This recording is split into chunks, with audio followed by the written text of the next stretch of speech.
Is covered by general epithelium. The medulla shows large number of developing referring follicles. It is a rounded structure having 64 cells and contains an outer layer called trypoblast. An inside cell mass at one end. It contains a fluid-filled cavity called blastocell. The committee reticulum is connects to contains an nucleus which is called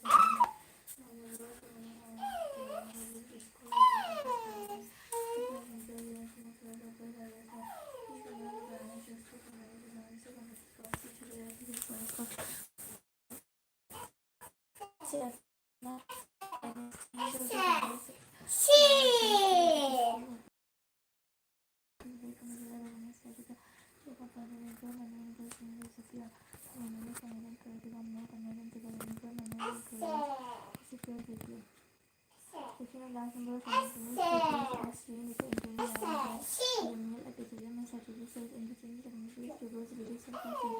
Section of the ovation of cortex and medulla. The cortex medulla shows last number of follicles.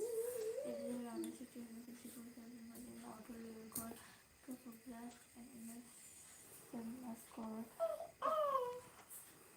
at one end.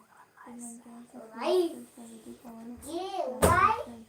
The abdomen is used to condense the combination of previous sexual combination and sound and showing this cause analysis and present the fluid the use of fluid biological.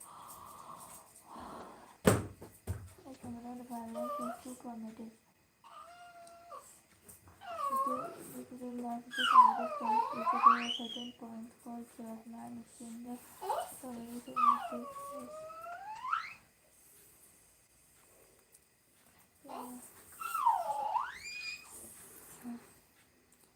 Which is called portion of the homologous chromosomes to female separation which is a female reproductive chiasma called the homologous chromosomes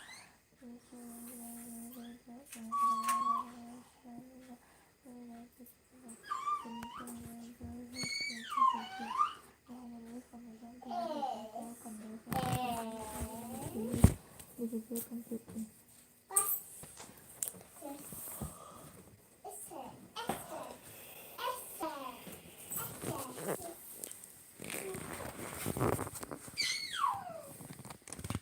These scholars usually deeply pain the abdomen and the infected part of the intestine may show ulceration or be repeated difficulty with the intestine inside the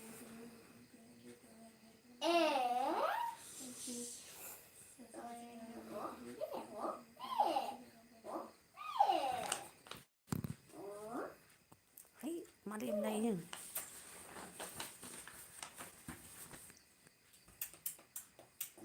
mà đêm तुम्द्री बनाओ जी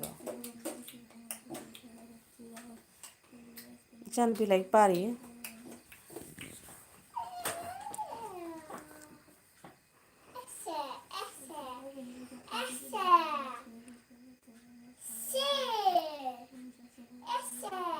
good night good night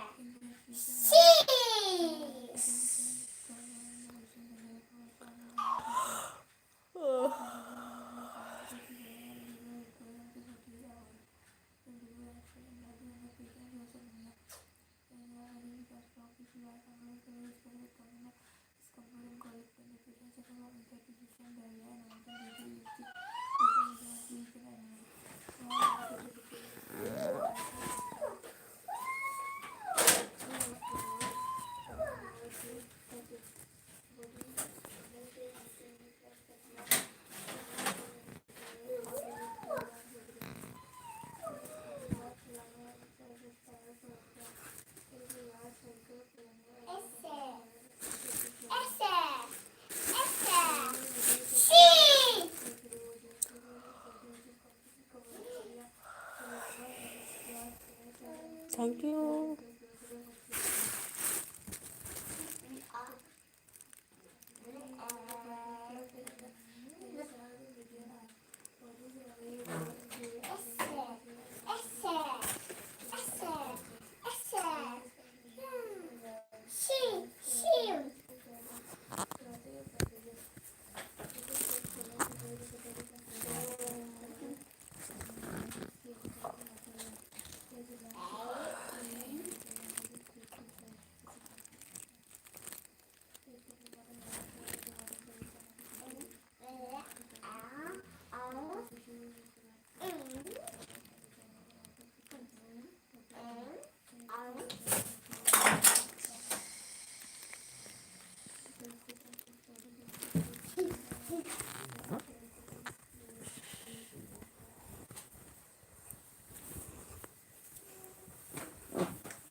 우리가 모바일 없던데.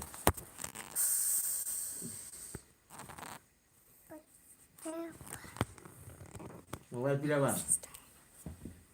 Ôi, gì lắm vậy?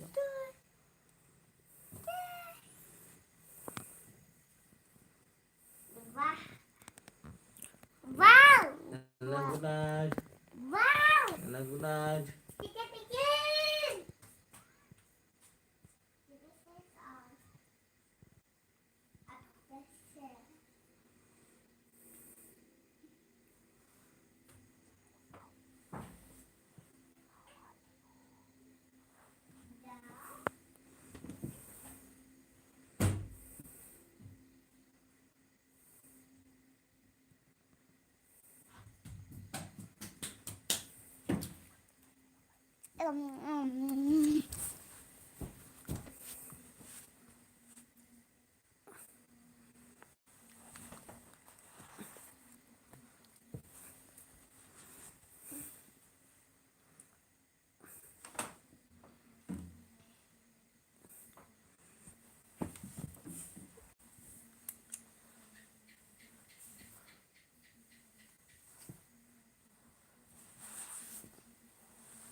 Chào bao.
Please subscribe my channel.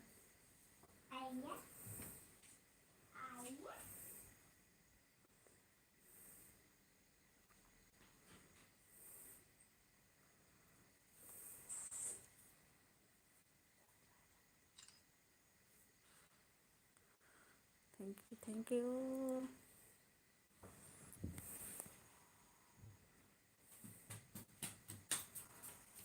Wow!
Hi. Please subscribe my channel. Athira Raj, hi. Thank you, thank you.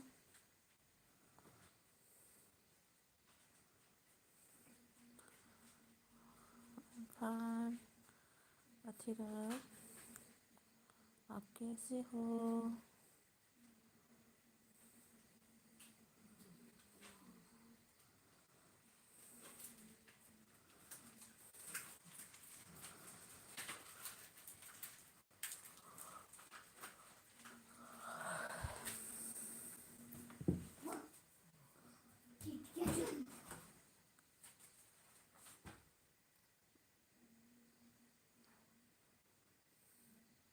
Maning thong thing abo? Maning mamang thong kano di? Mga hungi something mahal. Nang poki do? Ngang su hang le rami.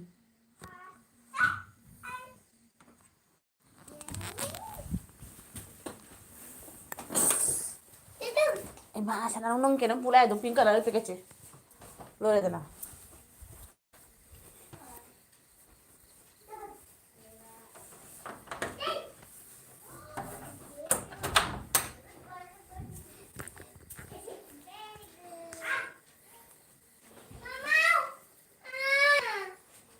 Mima natin. Patay kang yun. Lasala tamjadro. Kaya Tuko tamun tichegi. Tichegi pura tamune. Sidare. na. Siapa mo na? Oi! Lawas ka rin eh.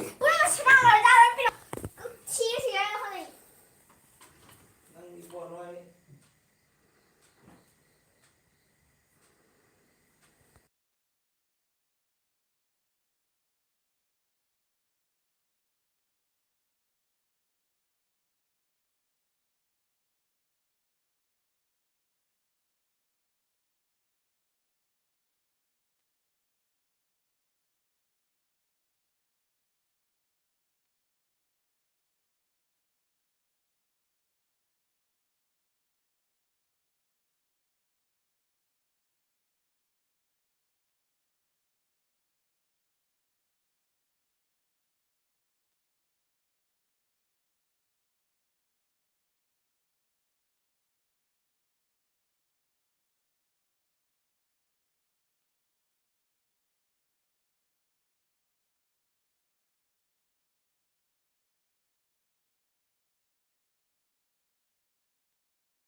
ꯑꯩꯁꯨ ꯇꯨꯝꯗ꯭ꯔꯤ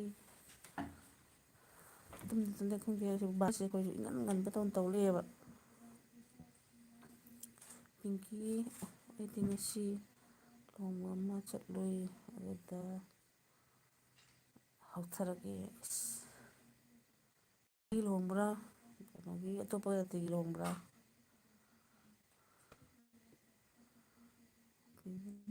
ꯃꯃꯥ ꯇꯨꯝꯗ꯭ꯔꯤꯕ ꯃꯃꯥꯁꯨ ꯇꯨꯝꯗ꯭ꯔꯤ ꯍꯥꯏꯌꯦ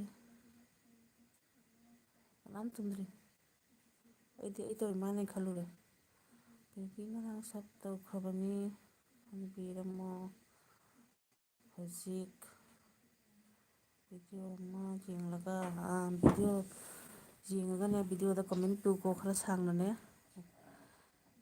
ꯑꯗꯨꯑꯣꯏꯗꯤ ꯆꯞ ꯆꯥꯅ ꯁꯛꯇꯣ ꯂꯩꯈꯤꯅꯦꯕ ꯑꯩꯈꯣꯏꯒꯤ ꯌꯦꯡꯈꯠꯇꯕꯤꯗ ꯆꯠ ꯂꯥꯎ ꯅꯝꯁꯤꯟꯕꯗꯣ ꯌꯥꯗꯕꯅꯤ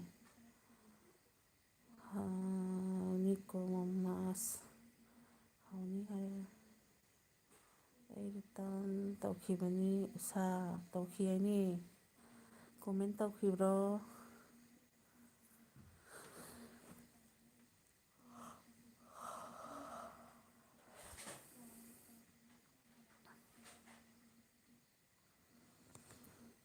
ꯑꯩ ꯍꯦꯛꯇ ꯎꯁꯥ ꯅꯪꯅ ꯅꯣꯏ ꯌꯨꯝꯗ ꯑꯥꯏ ꯗꯤ ꯀꯌꯥꯈꯛ ꯂꯩ ꯅꯣꯏ ꯅꯨꯄꯥꯒꯤ ꯑꯥꯏ ꯗꯤ ꯍꯥꯏꯕꯗꯤ ꯃꯤ ꯑꯃꯒꯤ ꯑꯥꯏ ꯗꯤ ꯑꯃ ꯂꯩꯔꯝꯒꯅꯤꯅ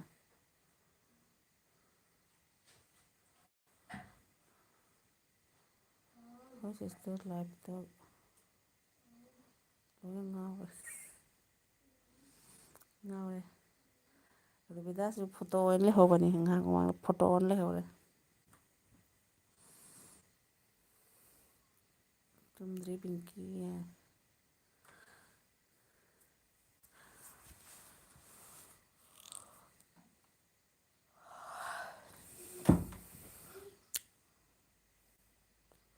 ꯀꯔꯤ ꯖꯥꯇꯤ ꯏꯪꯊꯝꯊꯥꯅꯣ ꯈꯪꯗꯦ ꯀꯥꯡꯅ ꯃꯔꯣꯟ ꯑꯃ ꯀꯜꯂꯤꯕ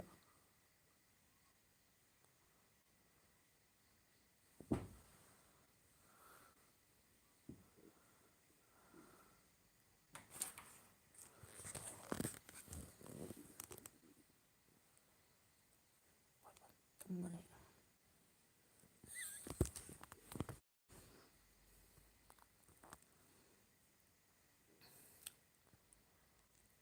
ꯁꯤꯜꯆꯔꯅꯦ ꯎꯗꯥꯔꯕꯣꯟ ꯌꯧꯗ꯭ꯔꯤꯉꯩꯗ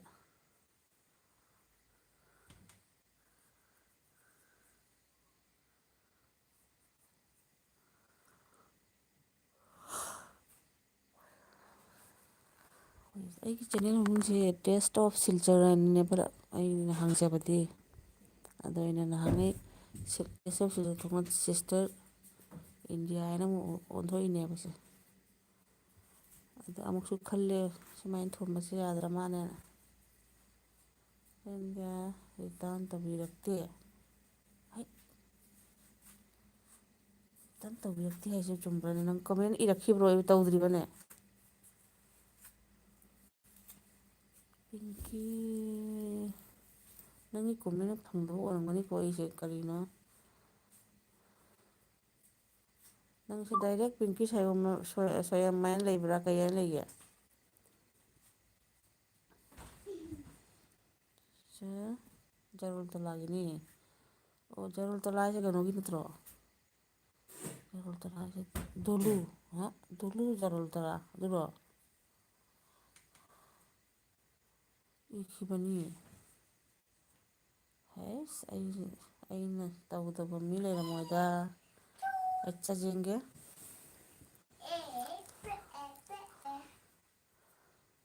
ꯂꯩꯌꯦ ꯀꯣꯃꯦꯟ ꯄꯤꯈꯤꯕꯅꯤ ꯉꯁꯥꯏ ꯌꯦꯡꯒꯦ ꯑꯩꯁꯦ ꯅꯦꯠ ꯏꯁꯥꯒꯤ ꯂꯣꯏꯈꯤꯅ ꯃꯤꯉꯣꯟꯗꯒꯤ ꯆꯤꯡꯕꯁꯤꯗ ꯚꯥꯞ ꯃꯦꯟ ꯇꯥꯈꯤꯗ꯭ꯔꯦ ꯉꯁꯥꯏꯒꯤꯗꯨꯁꯨ ꯕꯦꯇ꯭ꯔꯤꯒ ꯃꯨꯠꯈꯤꯅ ꯃꯣꯕꯥꯏꯜꯒ ꯑꯣꯟꯊꯈꯤꯅ ꯂꯥꯛꯑꯅꯤ ꯂꯥꯏꯐ ꯊꯥꯏꯃꯥꯏꯅ ꯍꯣꯏ ꯍꯥꯏꯔꯦ ꯃꯃꯥꯅ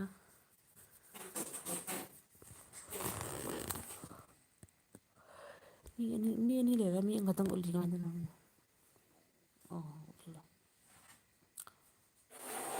ꯀꯣꯟꯅ ꯌꯦꯡꯉꯣ ꯌꯦꯡꯗꯣꯏꯅꯤ ꯑꯩꯅ ꯍꯤꯞꯆꯒꯦ ꯇꯧꯕ ꯐꯃꯨꯡꯗꯣ ꯏꯆꯥ ꯅꯨꯄꯤꯁꯤꯅ ꯆꯪꯉꯒ ꯑꯃꯨꯛ ꯂꯥꯏꯔꯤꯛ ꯄꯥ ꯂꯩꯊꯣꯛꯈ꯭ꯔꯦꯕ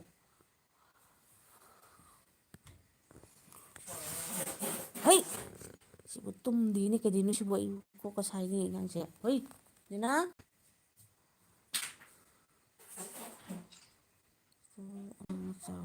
ꯑꯆꯧꯕꯁꯨ ꯂꯩ ꯑꯩꯒꯤ ꯄꯤꯇ꯭ꯔꯨꯁꯨ ꯂꯩ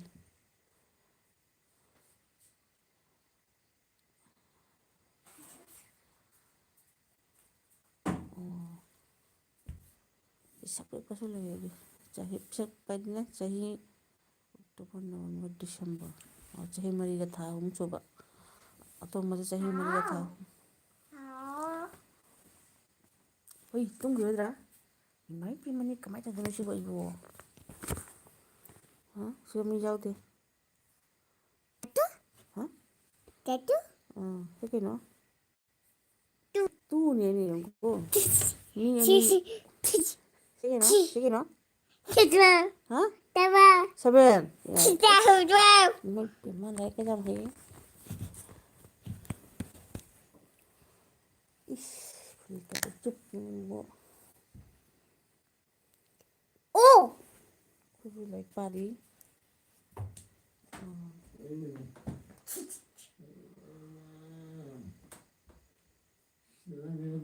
ꯑꯩꯒꯤꯗꯤ ꯆꯥꯎꯔꯦ ꯑꯗꯨꯅꯦꯕ ꯆꯥꯎꯔꯒ ꯋꯥꯏ ꯁꯪꯉꯦꯕ ꯑꯩꯁꯨ ꯋꯥꯏ ꯁꯪꯉꯦ ꯂꯩꯖꯔꯝꯕꯗꯒꯤ ꯂꯥꯁꯇ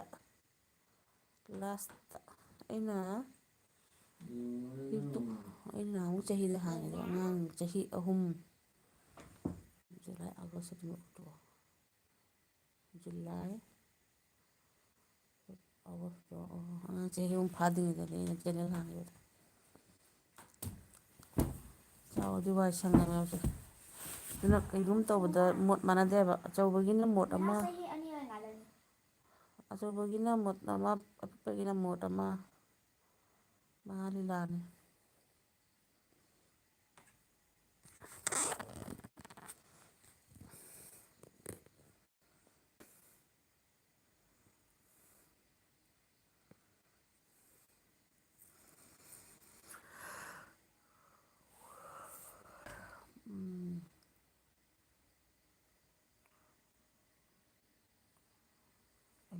ꯃꯃꯥꯁ ꯀꯤꯠꯆꯟꯕꯨ ꯅꯪꯒꯤ ꯑꯉꯥꯡꯗꯨ ꯌꯥꯝ ꯆꯥꯎꯔꯕꯅ ꯗꯤꯒ꯭ꯔꯤ ꯂꯣꯏꯔꯦ ꯑꯃꯅ ꯕꯤꯀꯣꯝ ꯇꯝꯃꯦ ꯏꯃꯥꯏ ꯁꯥꯊꯤꯅ ꯑꯗꯨꯗꯤ ꯄꯥꯈꯪ ꯂꯩꯁꯥꯕꯤꯅꯤ ꯑꯗꯨꯗꯤ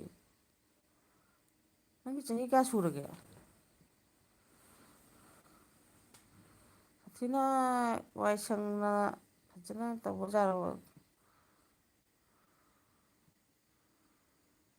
ꯑꯩꯒꯤꯗꯤ ꯀꯩꯅꯣꯅꯤ ꯅꯨꯄꯤ ꯑꯍꯟꯗꯣ ꯀ꯭ꯂꯥꯁ 12 ꯐꯥꯏꯅꯦꯜ ꯊꯥꯗꯣꯏꯅꯦꯕ 12 ꯐꯥꯏꯅꯦꯜ ꯀꯩꯅꯣꯗ ꯐꯦꯕ꯭ꯔꯨꯋꯥꯔꯤꯗ ꯅꯨꯄꯥ ꯉꯥꯛꯇꯅꯦꯕ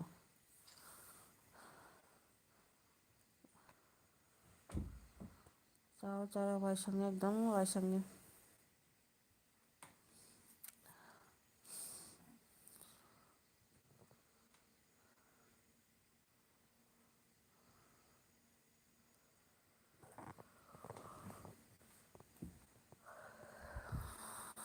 ꯆꯥꯃꯩ ꯂꯥꯡꯕ ꯋꯥꯏ ꯁꯪꯕ ꯋꯥꯔꯤꯅꯤ ꯇꯧꯔꯤꯁꯦ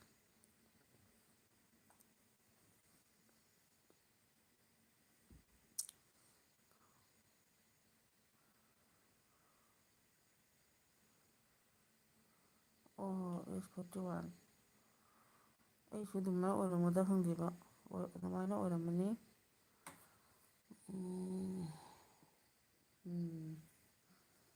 ꯑꯩꯁꯨ ꯑꯗꯨꯃꯥꯏꯅ 1982ꯗ ꯑꯣꯏ ꯃꯥꯜꯂꯦ ꯑꯗꯨꯗ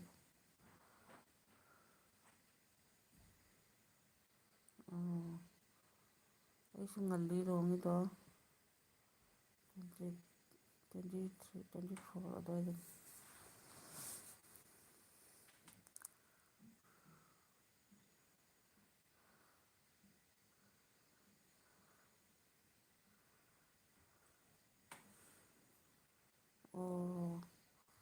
ꯑꯗꯨꯅꯤꯅ ꯑꯩꯈꯣꯏ ꯃꯇꯝꯗꯗꯤ ꯌꯦꯡꯉꯨꯀꯣ 20 ꯑꯗꯩ 21 22 25ꯀ ꯁꯨꯔꯗꯤ ꯁꯨꯝꯅꯦ ꯂꯩꯀꯥꯏꯗꯨꯒ ꯆꯍꯤ ꯂꯤꯔꯦ ꯀꯥꯏꯅ ꯍꯥꯏꯅꯔꯝꯃꯤꯀꯣ ꯑꯩꯈꯣꯏ ꯏꯆꯦ ꯍꯣꯏꯅꯒ ꯆꯍꯤ 10 ꯏꯆꯦ ꯍꯥꯏꯗꯤ ꯁꯨꯝ ꯂꯩꯅ ꯁꯥꯒꯩꯒꯤ ꯏꯆꯦꯁꯤꯡ ꯆꯍꯤ 15 ꯁꯨꯔꯦ ꯀꯥꯏꯗꯣ ꯂꯤꯔꯦꯒ ꯍꯥꯏꯅꯔꯝꯃꯤꯅꯦ ꯍꯧꯖꯤꯛꯇꯤ ꯆꯍꯤ 30 ꯁꯨꯔꯕ ꯑꯉꯥꯡ ꯃꯆꯥ ꯑꯗꯨꯃꯥꯏꯅ ꯂꯩꯁꯥꯕꯤ ꯂꯩ 32ꯗ ꯂꯨꯍꯣꯡꯗꯣꯔꯤ ꯍꯟꯗꯛ ꯑꯩꯈꯣꯏ ꯏꯕꯨꯡꯒꯤ ꯃꯆꯥꯅꯨꯄꯤ ꯇꯧꯗ꯭ꯔꯅꯦ ꯑꯗꯨꯃꯥꯏꯅ ꯍꯥꯟꯅꯗꯤ ꯑꯣ ꯍꯧꯖꯤꯛ ꯒꯨꯋꯥꯍꯥꯇꯤꯗ ꯂꯩꯌꯦ ꯇꯧꯗ꯭ꯔꯅꯦ ꯑꯗꯨꯃꯥꯏꯅ ꯑꯗꯩ 20ꯃꯨꯛ ꯁꯨꯔꯗꯤ ꯃꯁꯤ ꯊꯥꯖꯕ ꯖꯥꯔꯦ ꯀꯥꯏꯅ ꯀꯩꯅꯣ ꯑꯣꯏꯔꯝꯃꯦꯕ ꯑꯗꯨꯝ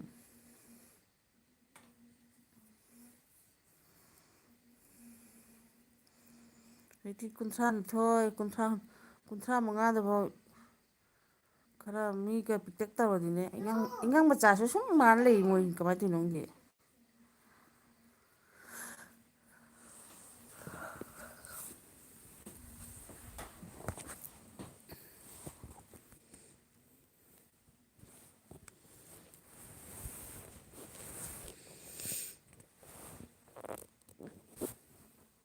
ꯁꯥꯅ ꯃꯣꯕꯥꯏꯜꯗ ꯊꯝꯃꯨꯅꯦ ꯏꯃꯥꯏ ꯄꯦꯝꯃ ꯑꯃꯅ ꯁꯣꯝꯗ ꯃꯣꯕꯥꯏꯜꯗ ꯎꯪꯉ ꯍꯌꯦꯡ ꯁ꯭ꯀꯨꯜ ꯆꯠꯂꯝꯗꯥꯏ ꯑꯩ ꯍꯧꯗꯣꯛ ꯉꯝꯃꯣꯏ ꯍꯌꯦꯡꯗꯤ ꯁꯨꯝ ꯂꯩꯅꯦꯕ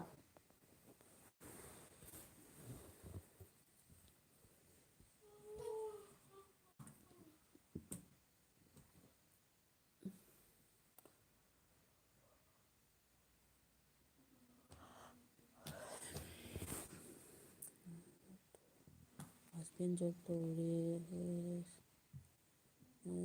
ꯁꯨ ꯒꯨꯋꯥꯍꯥꯇꯤ ꯂꯩꯔꯦ ꯂꯥꯏꯔꯤꯛ ꯇꯝꯃꯦ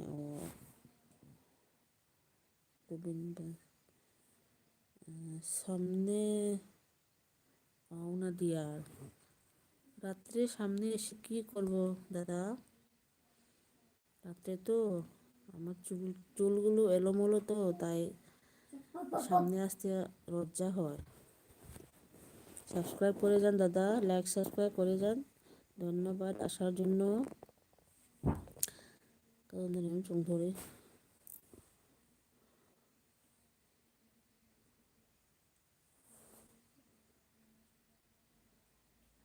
হ্যাঁ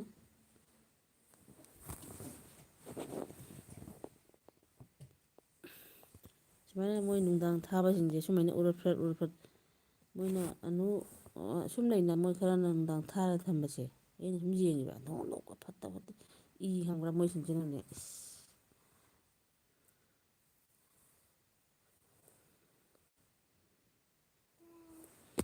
ꯔꯣꯕꯤꯟ ꯋꯦꯜꯀꯝ ꯀꯩꯅꯣ robin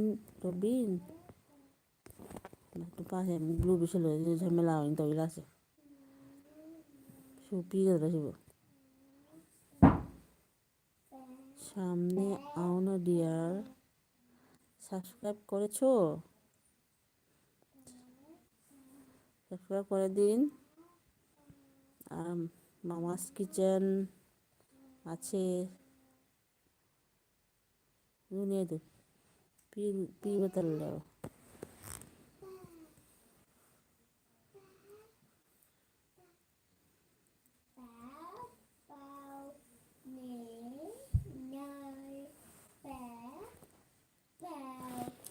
kayaknya karesunan jare karingan nanti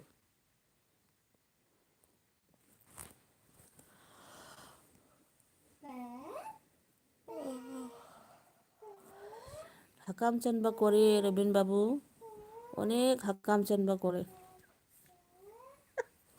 sitar খাওয়া দাওয়া করেছেন কি তরকারি খেয়েছেন সিস্টার করি মথেল চাই ꯑꯩꯅꯦ ꯌꯦꯟ ꯊꯣꯡꯉꯦꯕ ꯌꯦꯟ ꯊꯣꯡꯕꯤꯔꯦ ꯑꯩꯗꯤ ꯗꯨꯗꯥꯒ ꯆꯪꯗꯦ ꯊꯥꯡꯖꯤꯡ ꯑꯃꯈꯛ ꯂꯩꯕ ꯊꯥꯡꯖꯤꯡꯒ ꯐꯖꯅ ꯇꯣꯉꯥ ꯇꯧꯔꯒ ꯑꯩꯅ ꯘꯤ ꯎ ꯃꯣꯔꯣꯛꯀ ꯇꯧꯔꯒ ꯃꯦꯠꯂꯒ ꯑꯗꯩꯗꯤ ꯀꯩꯅꯣꯒꯤ ꯃꯤꯔꯒꯥ ꯄꯖꯥ ꯈꯔ ꯂꯩꯌꯦ मधु तौर चाव आई अदुनबु हेना फनबा हावरे सो गया दिया नहीं अभी तक नहीं सोया पहले बताओ सब्सक्राइब किया कि नहीं लाइक भी नहीं किया ऊपर वाला 3 डॉट्स में जाके दबा के एक लाइक का जगह है वहाँ पर दब जाए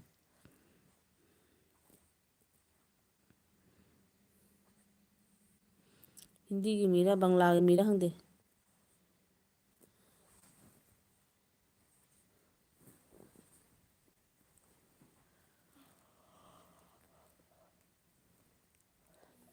ꯍꯟꯗꯛ ꯅꯨꯡꯁꯥꯒ ꯁꯥꯗꯕꯁꯤꯒꯅꯦ ꯐꯤꯔꯣꯟꯒꯁꯦ ꯅꯍꯥꯟ ꯅꯣꯡ ꯆꯨꯕꯒꯤ ꯐꯖꯅ ꯄꯦꯟꯅ ꯀꯪꯗꯦꯕꯣ ꯁꯨꯃꯥꯡꯁꯤꯅ ꯅꯣꯡꯅꯖꯥꯛ 11 ꯇꯥꯔꯅꯤ ꯅꯨꯡꯁꯥ ꯑꯃꯨꯛ ꯁꯥꯗ꯭ꯔꯦ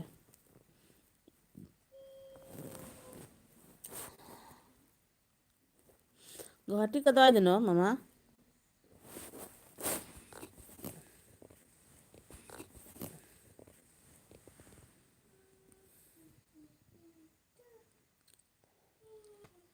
रबिन क्या कर रही हो डियर वही मेरी फ्रेंड सिस्टर वही फ्रेंड है ना मामास किचन इसी के साथ बातें कर रही थी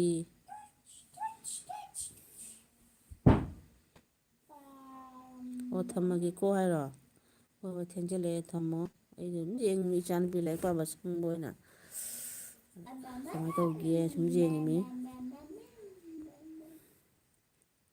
ꯀꯨꯏꯔꯦꯗ ꯊꯝꯃꯅꯤ ꯁꯨꯝ ꯌꯦꯡꯉꯤꯃꯤꯗ ꯑꯩꯁꯦ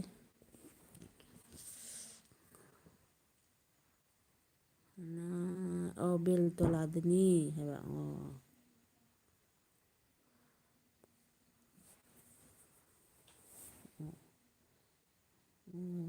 ꯕꯦꯜ ꯇꯣꯂꯥꯗ ꯍꯣꯏ ꯍꯣꯏ ꯐꯔꯦ ꯐꯔꯦ ꯚꯤꯗꯤꯑꯣꯁꯨ ꯑꯩ ꯌꯦꯡꯉꯛꯀꯦ ꯚꯤꯗꯤꯑꯣ ꯐꯨꯜ ꯇꯧꯅ ꯊꯝꯒꯦ ꯑꯗꯨꯑꯣꯏꯗꯤ ꯍꯌꯦꯡ ꯋꯥꯆ ꯇꯥꯏꯝ ꯁꯨꯕꯗꯁꯨ ꯆꯥꯡꯒꯅꯤ ꯑꯩꯗꯤ ꯃꯣꯅꯣ ꯑꯣꯏꯕꯗꯁꯨ ꯆꯥꯡꯒꯅꯤ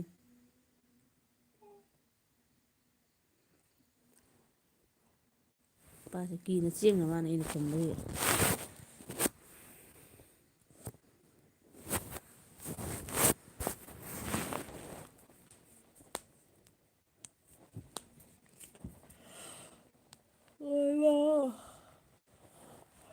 ꯀꯩꯅꯣꯅꯤ ꯍꯛꯀꯥꯝ ꯆꯟꯕ ꯁꯤꯗꯣꯔꯦꯅꯦ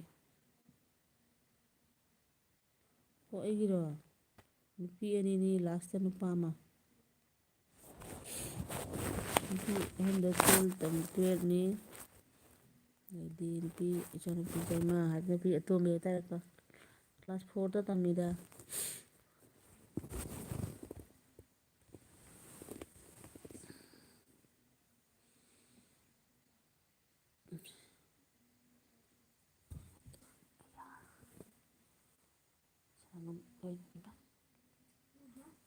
ꯍꯌꯦꯡꯗꯤ ꯁ꯭ꯀꯨꯜ ꯆꯠꯂꯝꯗꯥꯏꯗ ꯍꯧꯗꯣꯛ ꯇꯥꯔꯣꯏꯗꯣꯏꯅꯤ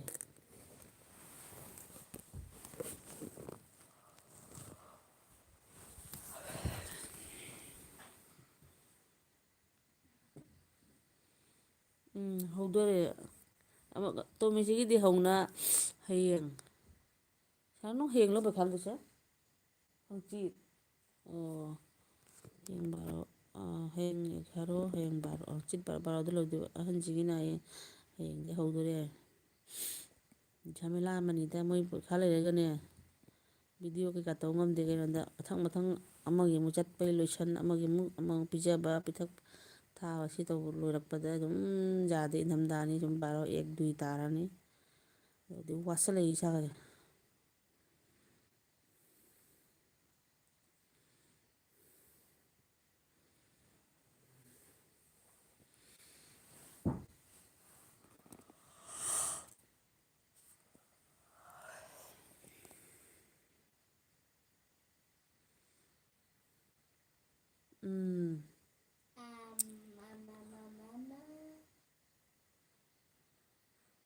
ꯀꯩꯅꯣꯗꯤ ꯍꯥꯟꯅꯗꯤ ꯀꯩꯅꯣ ꯑꯣꯏꯔꯝꯃꯤ ꯗꯤꯁꯦꯝꯕꯔꯁꯤꯒ ꯐꯥꯏꯅꯦꯜ ꯑꯣꯏꯔꯝꯃꯤ ꯍꯧꯖꯤꯛꯅ ꯑꯃꯨꯛ ꯑꯩꯈꯣꯏ ꯁꯦꯟꯇ꯭ꯔꯦꯜ ꯕꯣꯔꯗꯀ ꯃꯥꯟꯅꯈ꯭ꯔꯦ ꯐꯦꯕ꯭ꯔꯨꯋꯥꯔꯤꯗ ꯊꯥꯗꯣꯏꯅꯤ ꯂꯣꯏꯅ ꯐꯦꯕ꯭ꯔꯨꯋꯥꯔꯤ ꯃꯥꯔꯆꯀꯤ ꯃꯅꯨꯡꯗ ꯂꯣꯏꯁꯤꯟꯗꯣꯏꯅꯤ ꯕꯤꯀꯣꯝꯒꯤ ꯗꯦꯠ 15ꯗꯒꯤ ꯕꯤꯀꯣꯝꯒꯤ ꯑꯦꯛꯖꯥꯝ ꯑꯗꯨꯅꯦꯕ ꯗꯤꯁꯦꯝꯕꯔꯁꯤꯒ ꯇꯧꯗꯣꯏꯅꯦꯕ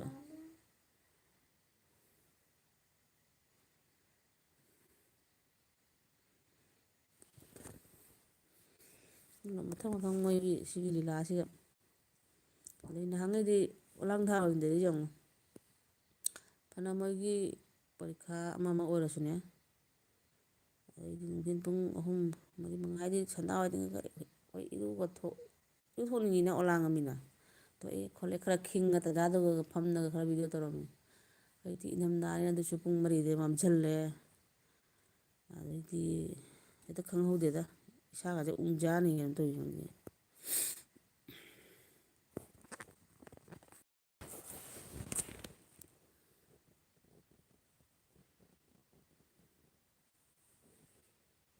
ꯑꯗꯨꯅꯤ ꯑꯆꯧꯕꯒꯤꯁꯨ ꯑꯋꯥꯕ ꯑꯃꯅꯤ ꯃꯣꯏꯒꯤ ꯑꯗꯨꯁꯨ ꯂꯤꯂꯥ ꯑꯃꯅꯦꯕ ꯆꯥꯎꯔꯦꯅꯁꯨ ꯀꯩꯁꯨ ꯁꯥꯟꯇꯤ ꯐꯪꯄꯣꯟꯇꯦ ꯑꯗꯩ ꯅꯪꯒꯤꯗꯤ ꯅꯨꯄꯥ ꯉꯥꯛꯇꯒ ꯑꯣꯏꯔꯦ ꯑꯇꯩꯁꯨ ꯍꯦꯟꯅ ꯑꯗꯨꯁꯨ ꯄ꯭ꯔꯣꯕ꯭ꯂꯦꯝ ꯑꯃꯅꯤ ꯍꯥꯏꯗꯤ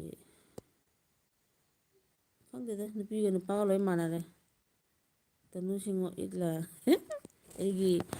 ꯑꯩꯒꯤ ꯍꯨꯔꯥꯟꯕꯤ ꯂꯥꯏꯐꯁꯦ ꯅꯪ ꯎꯊꯣꯛꯈ꯭ꯔꯕꯣ ꯑꯩꯅ ꯁꯣꯝꯗ ꯍꯨꯔꯥꯟꯕꯤ ꯁꯩꯇꯪ ꯇꯧꯖꯔꯤꯕ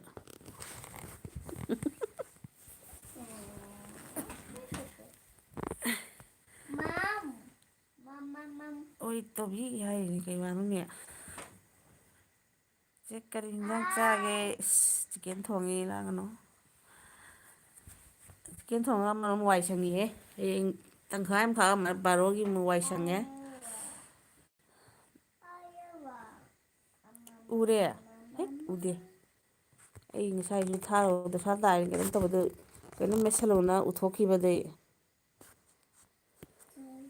ꯎꯁꯨ ꯎꯗꯦ ꯇꯅꯨ ꯐꯃꯨꯡꯗꯒꯤꯅꯦ ꯑꯗꯨꯅꯦꯕ ꯍꯧꯖꯤꯛ ꯍꯧꯖꯤꯛꯁꯤ ꯃꯤ ꯄꯨꯝꯅꯃꯛꯁꯦ ꯀꯩꯅꯣ ꯃꯅꯨꯡꯗꯩꯅꯦꯕ ꯆꯔꯨꯈꯣꯛ ꯃꯅꯨꯡꯗꯩꯅꯦꯕ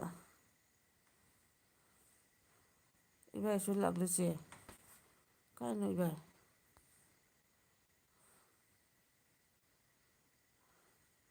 ꯍꯣꯏꯅꯦ ꯅꯪꯒꯤ ꯍꯦꯔꯣ ꯂꯥꯛꯏꯌꯦꯅ ꯉꯁꯥꯏ ꯀꯩ ꯅꯨꯃꯤꯠꯇꯅꯣ ꯉꯔꯥꯡ ꯅꯪꯅ ꯉꯥꯡꯉꯤꯗꯣ ꯆꯦ ꯕ꯭ꯂꯨ ꯄꯤꯔꯧ ꯋꯥꯆꯤꯡ ꯇꯧꯒꯦ ꯀꯅꯥꯗꯅꯣ ꯋꯥꯆꯤꯡ ꯇꯧꯗꯣꯏꯁꯤꯕꯣ ꯉꯥꯏꯈꯣ ꯑꯩꯁꯤꯅꯦ ꯉꯁꯥꯏꯁꯨ ꯃꯤꯉꯣꯟꯗ ꯕ꯭ꯂꯨ ꯄꯤꯔꯤꯃꯦꯅ ꯃꯍꯥ ꯗꯁꯥ ꯑꯃ ꯇꯥꯈ꯭ꯔꯦ ꯀꯗꯔ ꯅꯝꯁꯜꯂꯨꯗꯅ ꯍꯣꯏ ꯇꯣ ꯏꯕꯥꯏ ꯆꯪꯊꯣꯔꯛꯑꯦ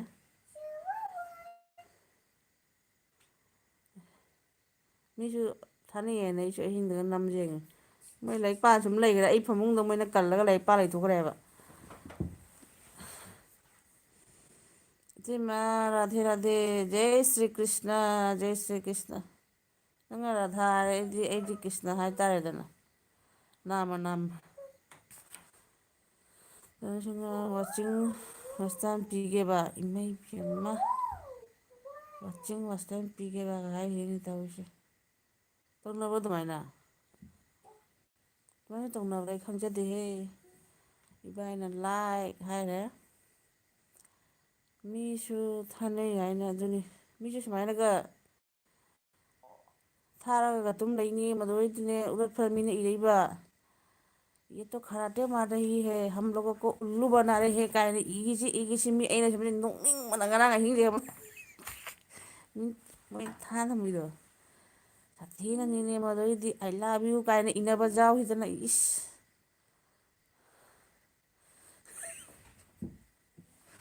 ꯏꯕꯥꯏꯁꯨ ꯔꯥꯙꯦ ꯔꯥꯙꯦ ꯔꯥꯙꯦ ꯆꯦ ꯌꯥꯝꯅꯕꯨ ꯅꯨꯡꯁꯤꯅꯦ ꯍꯥꯏꯔꯤ ꯅꯨꯡꯁꯤꯕꯅꯤ ꯅꯨꯡꯁꯤꯃꯟꯅ ꯇꯨꯝ ꯐꯪꯗ꯭ꯔꯦ ꯑꯗꯣ ꯑꯉꯥꯡꯁꯤꯡꯁꯦ ꯑꯃꯐꯥꯎ ꯇꯨꯝꯃꯣ ꯌꯥꯗꯦ ꯁꯤ ꯑꯗꯨꯅ ꯑꯗ ꯉꯁꯥꯏꯗ ꯑꯃꯨꯛ ꯊꯣꯛꯂꯛꯑꯦꯅꯦ ꯔꯕꯤꯟ ꯕꯥꯟꯁꯦꯠ ꯕꯍꯨꯠ ꯃꯤꯊꯤ ꯍꯁꯇꯤ ꯍꯣ ꯗꯤꯌꯔ ꯍꯥ ꯗꯤꯌꯔ ꯃꯦ ꯕꯍꯨꯠ ꯃꯤꯊꯤ ꯃꯤꯊꯤ ꯍꯨꯅ ꯏꯁꯂꯤꯌꯦ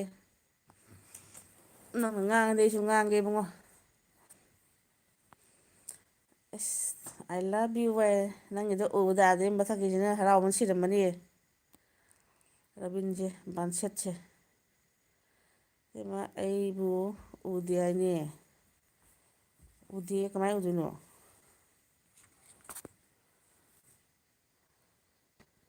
ꯀꯩꯗ ꯅꯣꯏ ꯃꯀꯣꯛ ꯃꯔꯨ ꯈꯨꯝꯖꯤꯜꯂ ꯇꯨꯝ ꯂꯩꯈꯤꯅꯤ ꯁꯤꯕꯣ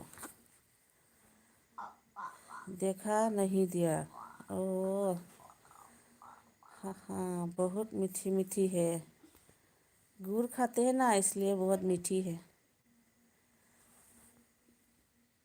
ꯏꯃꯥꯏ ꯄꯦꯝꯃ ꯅꯪꯅ ꯏꯕꯗ ꯃꯥꯃꯨꯛ ꯏꯔꯛꯑꯦ ꯑꯗꯣ ꯊꯦꯡꯀ꯭ꯌꯨ ꯚꯥꯏ ꯁꯥꯕ thank you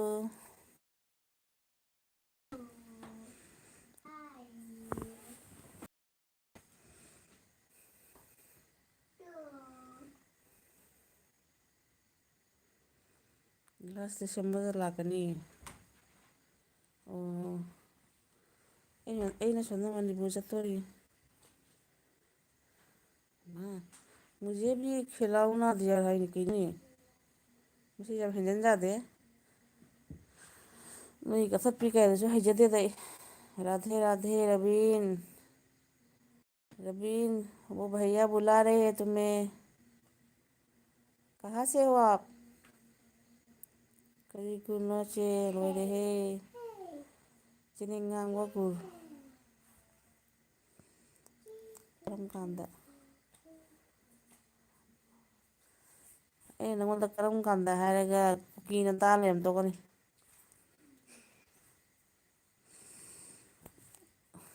kalker pore yamna henjan jade hairo hoy batari chodro hello Ravin ओ नेपाल से क्या आप नेपाली है ओ अच्छा अच्छा अच्छा थैंक यू बहुत भाई बहन आ रहे उन लोगों के साथ बातें करो पास ठीक तो हो गया है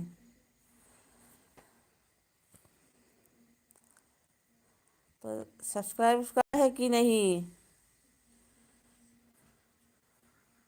हो कॉल 10 आना चाहिए ओके नेपाल से नेपाल के क्या था के हिंदी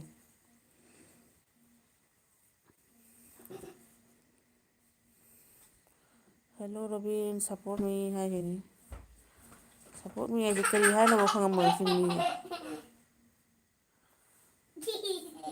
वही नहीं पुंग अहिंग से kan na nokholai in to ila jo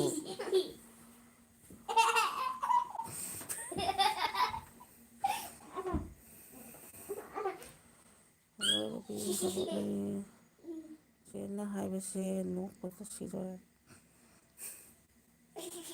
ne pa ki ma ni to ila seng ha ma no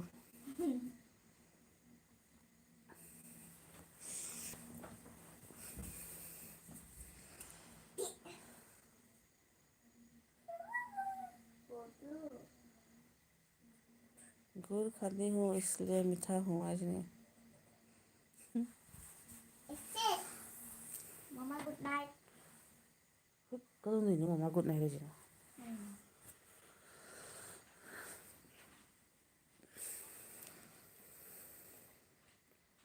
मैं माना ये जमन गे रे जय श्री कृष्ण थन करे दविला से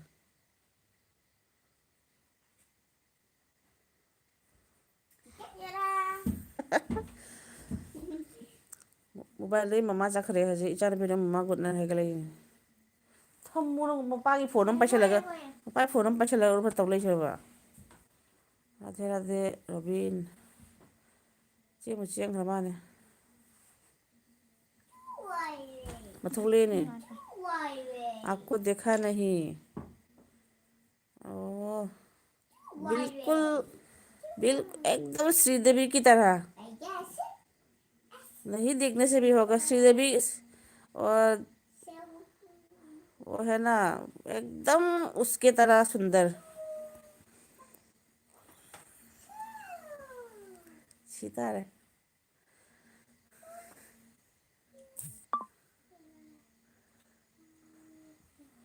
थोक ले है भाई कितने सुना no Ra, được. Rồi chắc tàu anh tàu hai tàu. कमाई दे नो Hai tàu. वो समय ना Papa.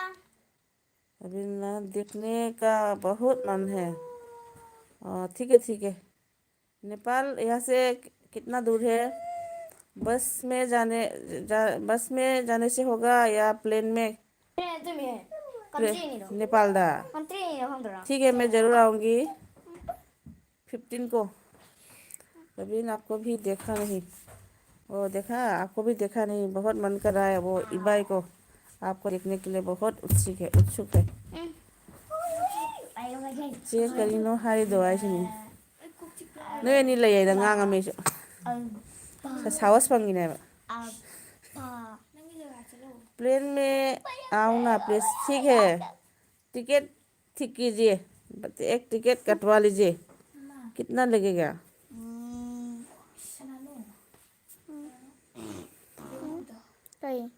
जरूर आऊँगी 3 लोगों की ꯁꯤ ꯇꯥꯔꯦ ꯉꯥꯡꯁꯦ ꯃꯃꯥ ꯀꯩꯅꯣꯅꯤ ꯃꯥꯏ ꯃꯤꯠꯀꯗ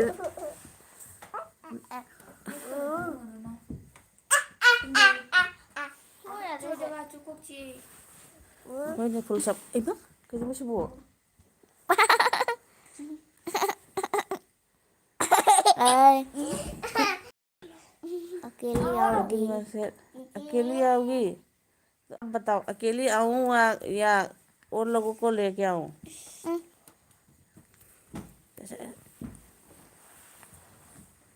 그냥 나 이래 아이고 말하네 까는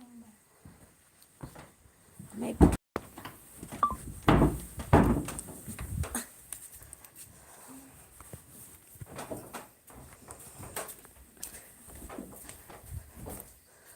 वो जो तन्नू है ना ये भी बहुत सुंदर है इसको भी लेके आऊंगी एकदम भाग्यश्री की तरह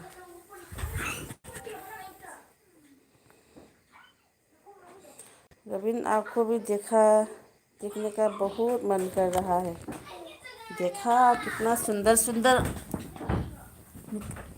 आ गए आपको देखने के लिए रविन जी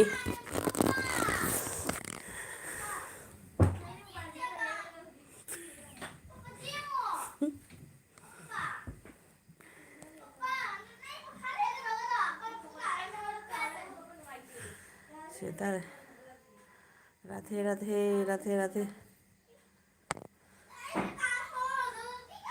छोले पास दिखाओ ना प्लीज आपको मैं दिखाऊंगी ठीक रात के 3 बजे मैं जरूर दिखाऊंगी अभी कितना बज रहा है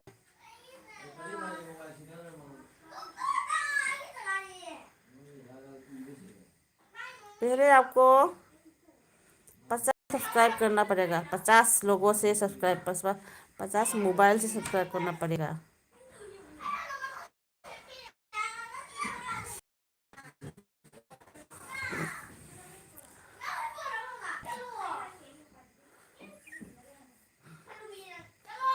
Makanya mo gini puna nga siguro rin eh.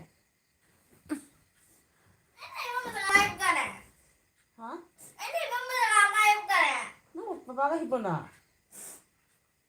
Ikaw hindi nang kapatagi dito ito. Iniwan na. 56 subscribers yun. Diba, tanong siyang gabay ibang din.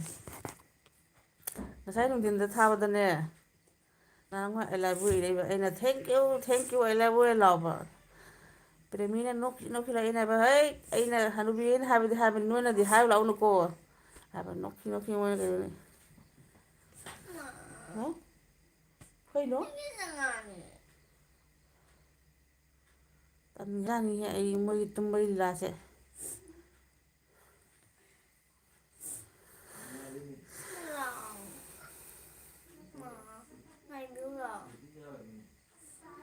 Ito tumingin nungalagpatay channel ay sum tumingin tumdala sumlay umtaw yi koro on na nataw na short video khara jeng adabedi Bangladesh ki nato ora khara jeng lagi umtaw gali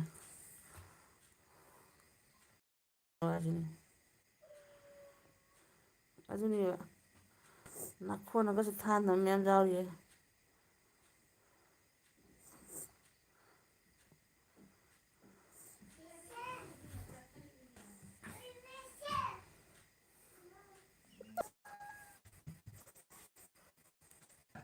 ini sum fanai ni ini tuh masa mana tuh mah Ando sa mo ti ba pi de sa mo pre mo se. 그래 그래 눈이 나 간단히 좀 반 못하지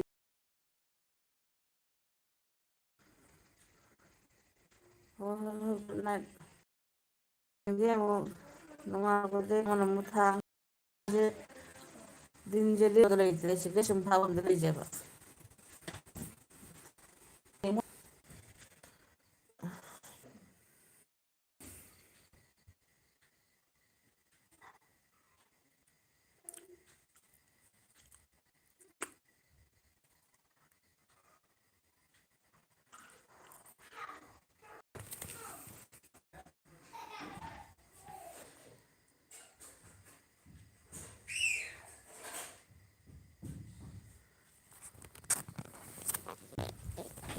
그래, 그 정도 레이도 뭐.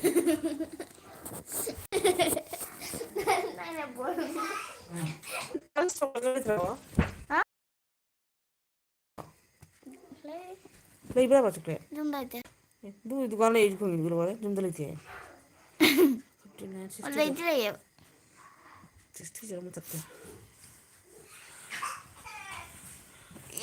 xóa tao rotate ở đây anh đi cái này là gì cái này má gì rồi 깡을 원해? mi lệ tre làm rồi cơ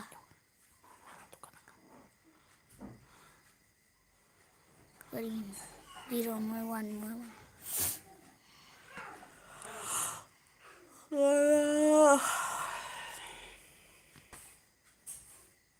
Bangladeshi के देशी देशी कोलब 나tok aja. कोलब नाटक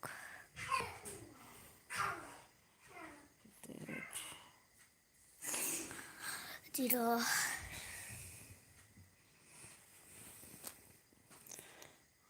ना lady के कम भी थे 59, 69.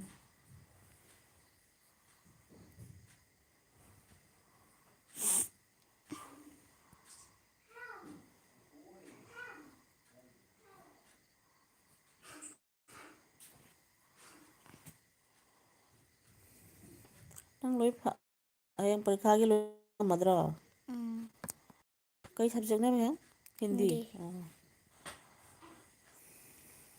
one ngon lại gì nhưng hôm hai tao vừa rồi lại vậy kasi ba 60 받으 ba na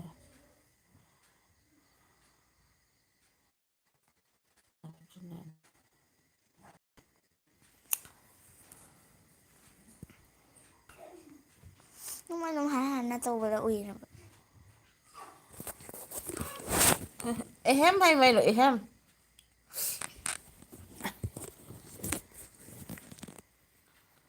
Cosma tuh ina dia hai nih mah dah je bar hai ehem main hai bu masuk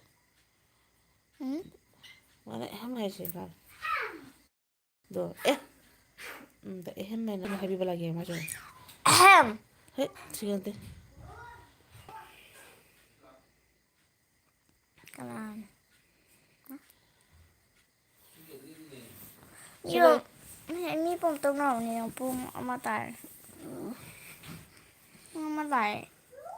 Yung kaya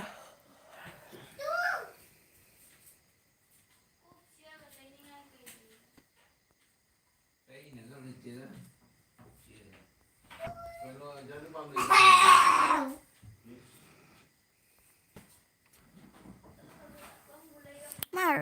mà không nó này. Ôi, nó. Sao là? hả Mà mấy ăn bấm nó sẽ xem chiều mà là Nó nó. bằng cái gì vậy? thấy này cái bảo mà Nó tiền là biết sống được cây lâm đây này. quỳ đi hết mà tay đó bà